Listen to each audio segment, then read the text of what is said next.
Okay. Nice super. ఏంటి 30/21 తర్వాత మీ life change అయిందన్నారు కదా! ఎక్కడెక్కడ గుర్తించడం జరిగింది? ఎలా గుర్తించారు? ఏంటి ఆ చేంజ్? యాక్చువల్లీ అంటే ఇప్పుడు అంత ఏం లేదు బయట. But initial stage seasons episodes release అయిన తర్వాత ఎక్కడికి వెళ్ళినా జనాలు గుర్తుపట్టేవాళ్ళు. నాకేమో భయం, ఇప్పుడు వీళ్ళు ఏంటి నన్ను చూస్తున్నారు, వీళ్ళ దగ్గర మనం అప్పేం తీసుకోలేదే అని. సో మెనీ పీపుల్ వాళ్ళు వచ్చి హాయ్ చెప్పేవాళ్ళు, హలో చెప్పేవాళ్ళు, దే టు టేక్ పిక్చర్స్.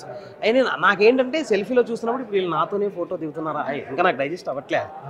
వీళ్ళు ఫోటో దిగుతున్నారు మనతోనేనా, మనం అంత చేసామా అని. బట్ చాలా పేరు వచ్చింది దానివల్ల. రికగ్నైజేషన్, బయట గుర్తుపట్టడం, ఫ్రెండ్స్ ఫోన్ చేసి అరే మా ఫ్రెండ్ అమ్మట్లేదు నువ్వు ఆ ఫ్రెండ్ అని చూడు అనే వీడియో కాల్స్, ఇవన్నీ చాలా అయినాయి. Very happy for that. I have to thank మా చాయ్ బిస్కెట్ టీమ్ మొత్తం. And 21 team also. అండ్ మళ్ళీ నెక్స్ట్ సీజన్ ఏమైనా ఎక్స్పెక్ట్ చేయొచ్చు అవి? సీజన్ 1 సీజన్ 2 వచ్చాయి. Season 3 is question mark. Yes bro, so చూడాలి.